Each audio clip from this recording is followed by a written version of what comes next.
Calculate the bulk modulus of air, ठीक है, calculate the bulk modulus of air, मतलब ये इसकी वैल्यू पूछी है from the following data for sound wave of wavelength. तो वेवलेंथ कितना है, देखो जो पहले लिख दो, वेवलेंथ कितना है 35 सेंटीमीटर, तो 35 इंटू 10 टू द पावर -2, ठीक है, ये लिख दिया आपने। उसके बाद the pressure at the point varies from, अब प्रेशर वेरीज फ्रॉम, देखो यहाँ पे प्रेशर 10 टू द पावर 5, देखो यहाँ पे ये जो चीज, इसका मतलब क्या है, ये P not plus minus delta P है। तो मुझे बताओ प्रेशर का जो P not is atmospheric pressure या जो भी प्रेशर होगा वो, इधर डेल्टा पी नॉट जो है ना वो कितना है गाइस, डेल्टा पी नॉट की वैल्यू कितनी है, so delta P not is 14, ये दिया हुआ है 14 पास्कल, तो ठीक है, ठीक है। Particle of the air and amplitude दिया हुआ है, पार्टिकल का जो एम्पलीट्यूड दिया है वो दिया है 5.5 इंटू 10 टू द पावर -6। तो अब मुझे एक बात बताओ, मैंने क्या बताया था आपको, क्या पूछा है यहाँ पे, बल्क मॉडुलस पूछा है। फॉर्मूला क्या था, बल्क मॉडुलस BAK, बल्क वाला चीज बोला था मैंने, इज इक्वल टू क्या होता है, डेल्टा पी नॉट होता है, बराबर ना। ये फॉर्मूला लगा के आंसर आ जाएगा ना आपका, ठीक है। अब K के जगह 2π/λ डाल दो। ये सेम टू सेम टाइप के क्वेश्चंस आते हैं इवन जेई मेन में और कभी कभी जेई एडवांस में भी, नीट में तो आते ही है ऐसे, ठीक है। तो डायरेक्टली आपका लैम्बडा, मतलब यहां से आप कैलकुलेट करोगे, बल्क मॉडुलस आ जाएगा, क्योंकि ए पता है, लैम्बडा पता है, 2π पता है। तो बल्क मॉडुलस का वैल्यू जो है वो कितना आया वो मैं यहाँ पे लिखता हूं, हाँ राइट, 1.4 यहाँ पे आ रहा है, 1.4 इंटू 10 टू द पावर 5, ये आंसर आ रहा है। देखो यहाँ पे यही आता है क्या, ये कैलकुलेशन करके आता है, ठीक है। अब वो तो मैंने यहाँ पे लिख दिया इसी। अभी किसी को पता है, मैंने ऐसे ही बोलने के लिए, जो ऑडिबल रेंज होती है the human ear can listen, वो कितनी होती है, यस 20, बिल्कुल 20 hertz to 20 kilohertz. 20 kilohertz मतलब 20,000 राइट, 20,000 डेसिबल में मत जाओ, अभी वो तो मैंने बताया नहीं अभी तक। ये आपका थोड़ा सा एक वो था, speed of the sound in water दिया हुआ है, ठीक है। क्या पूछा, find the maximum minimum wavelength. अब कौन सा फॉर्मूला भाई, पहला वाला formula, frequency is equal to V upon, याद है ना यार, तो वो वाला फॉर्मूला यूज कर लो, ठीक है।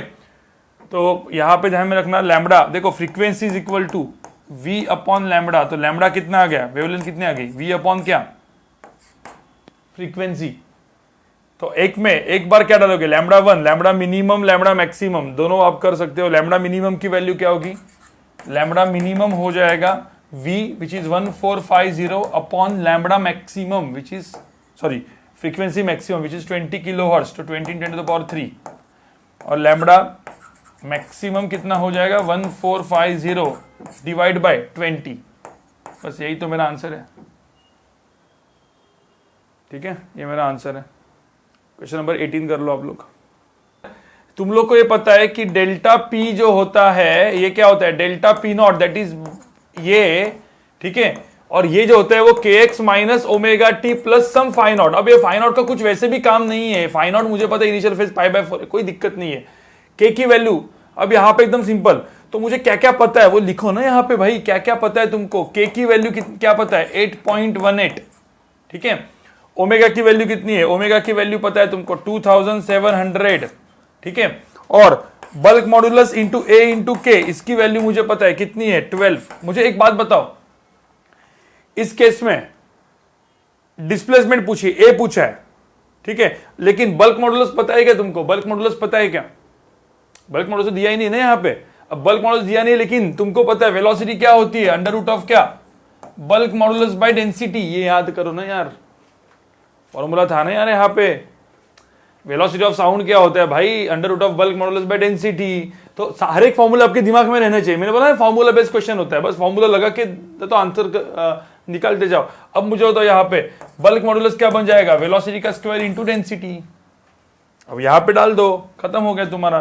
तो यहाँ पे सेकंड फॉर्मूला मेरा बल्क मॉडुलस क्या हो गया, वी स्क्वायर इंटू डेंसिटी आ गया। बस अब तो आ ही जाएगा ना। और के क्या होता है गाइस, के क्या होता है, के क्या होता है, के इज इक्वल टू क्या होता है, ओमेगा बाय वी। याद करो के का क्या होता है, ओमेगा बाय वी। ओमेगा पता है तो वी मिल गया यहाँ पे, वी यहाँ पे डाल दो, डेंसिटी यहाँ पे डाल दो, तुम्हारा आंसर आ गया। के क्या होता है, वो ओमेगा बाय वी होता है, ठीक है। तो गाइस यहाँ पे देखो ना, इधर से मुझे क्या मिल जाएगा, वेलोसिटी मिल जाएगी, वेलोसिटी मिल के आ जाएगी, ओमेगा बाई के हो जाएगा ये, ओमेगा बाई के। ओमेगा की वैल्यू कितनी है 2700 डिवाइड बाय के 8.18, ठीक है। तो ये हो जाएगा v, तुम्हारा v हो गया, ठीक है। अब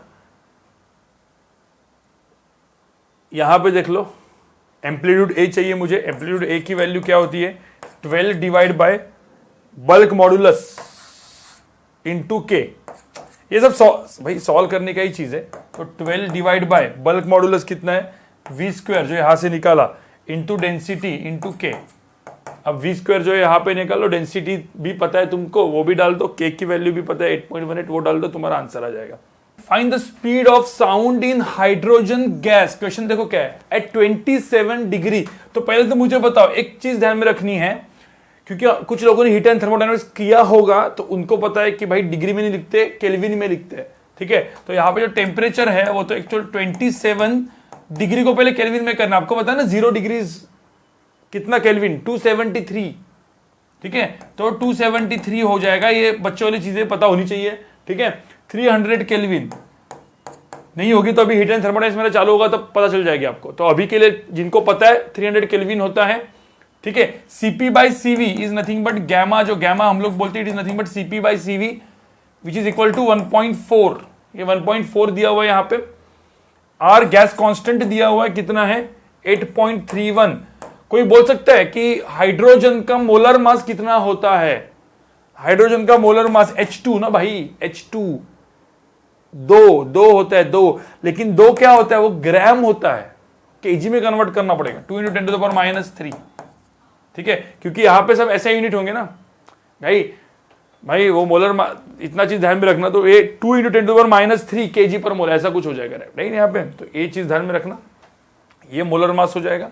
अब यहाँ पे बस अपना यहाँ पे स्पीड लगा दो, अंडर रूट ऑफ क्या हो जाएगा gamma RT divide by molecular weight, ठीक है। अब सब लोग यहाँ पे डाल दो 1.4 × 8.31। भाई सिर्फ ये अपना अब समझ में आ रहा है ना, मतलब ये पूरा का पूरा जो टॉपिक है वही कैलकुलेशन वाला टॉपिक है, ठीक है। एट व्हाट टेम्परेचर, क्या बोला है, at what temperature will the speed of the sound in hydrogen be the same as in the oxygen at 100 degree Celsius, ठीक है। Molar masses of the oxygen and hydrogen are in the ratio दिया हुआ है यहाँ पे। तो क्या करेंगे अपन, देखो speed at what temperature will the speed of the sound in hydrogen be the same as this. तो हाइड्रोजन का जो स्पीड होगा should be equal to speed of the wave in oxygen, ठीक है। अब दोनों H2 and O2 है, मुझे तो दोनों डायटोमिक है, H2O2 दोनों डायटोमिक है, तो दोनों का गैमा क्या रहेगा, दोनों का क्या गैमा क्या रहेगा, सेम ही रहेगा ना भाई, सेम पकड़ लो। अब जिनको हीट एंड थर्मोडायनामिक्स नहीं पढ़ा है ना वो बाद में पढ़ लेंगे, गैमा सेम होता है, ठीक है। तो यहाँ पे अपन लिखेंगे अंडर रूट ऑफ क्या गैमा R, दोनों के लिए सेम हो जाएगा temperature of hydrogen divide by molar mass of hydrogen gamma RT temperature of oxygen divide by molar mass of oxygen. अब ये अंडर रूट कुछ काम नहीं है, तो बेसिकली क्या आएगा टेम्परेचर ऑफ क्या पूछा अपने को, हाइड्रोजन पूछा हुआ है, तो टेम्परेचर ऑफ हाइड्रोजन हो जाएगा, ठीक है, टेम्परेचर ऑफ ऑक्सीजन और molar mass of hydrogen divide by molar mass of oxygen. देखो ना यही तो हुआ। अब molar mass of hydrogen bye कितने रेशियो में दिया है 16/1, तो 1/16 रेशियो में दिया हुआ है, इंटू टेम्परेचर ऑफ ऑक्सीजन कितना 100 डिग्री, मतलब कितना 100 डिग्री इज इक्वल टू 273 + 100 मतलब कितना केल्विन,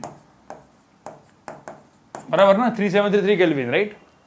तो 373 यहां पे डाल दो, तो 373/16 कितना आता है अप्रोक्सीमेटली 23,